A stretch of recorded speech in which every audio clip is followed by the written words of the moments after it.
Okay, let me be clear that I did not make this, but let me show you what my current situation is.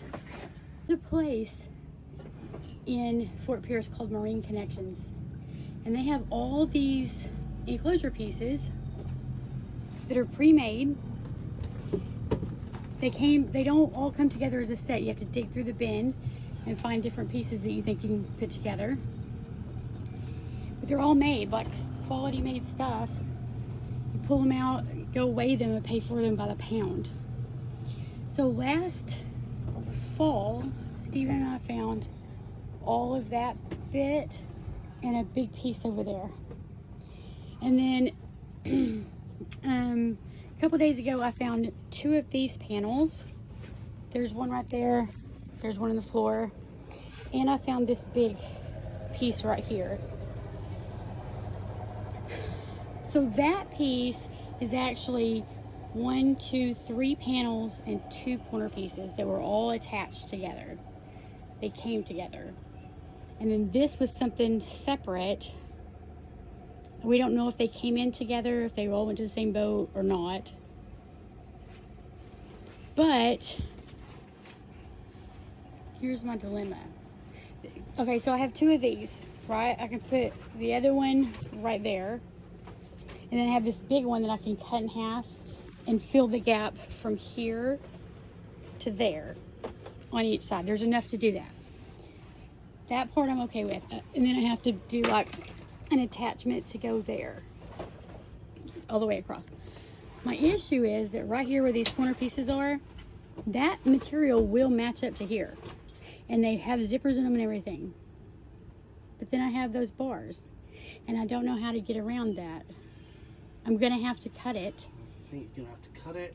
And make an opening. And I don't know if my sewing skills are good enough for that. They are. They're good. I don't feel confident in that. It's dark, so I don't know if y'all can actually see. Like, I'm going to have to cut that and make those bars fit through there.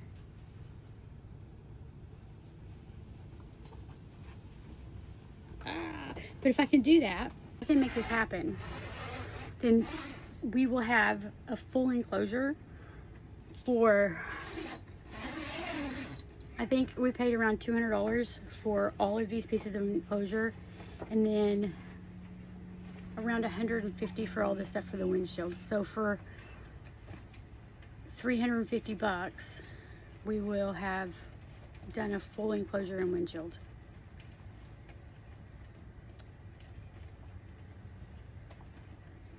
That's pretty cheap. A little cheap, actually. We asked to have just the windshield made by somebody professionally, and they wanted $1,800. So, you know, that's not in our budget. Anyway, yeah, don't know how, don't feel confident that I can do this, but I'm going to give it a try because we want to go north, and we always get caught out freezing on the way back, so we need the enclosure. It would make our life so much better to have an enclosure. So we'll see what happens. Oh yeah, I forgot to put Velcro on these pieces. Alright. See how Steven, I did add that. I added the thing across the top to make it attach. This white, the little white strip. Like that little piece, I added that on all of it. And I added the Velcro that he's doing right now. I forgot to add Velcro to these side pieces. I need to do that. So, it's freaking hot and humid here right now, and definitely not a wonderful day to be putting up an enclosure, but we needed to check things out and see what I could do about making it fit before we go north. So, anyway.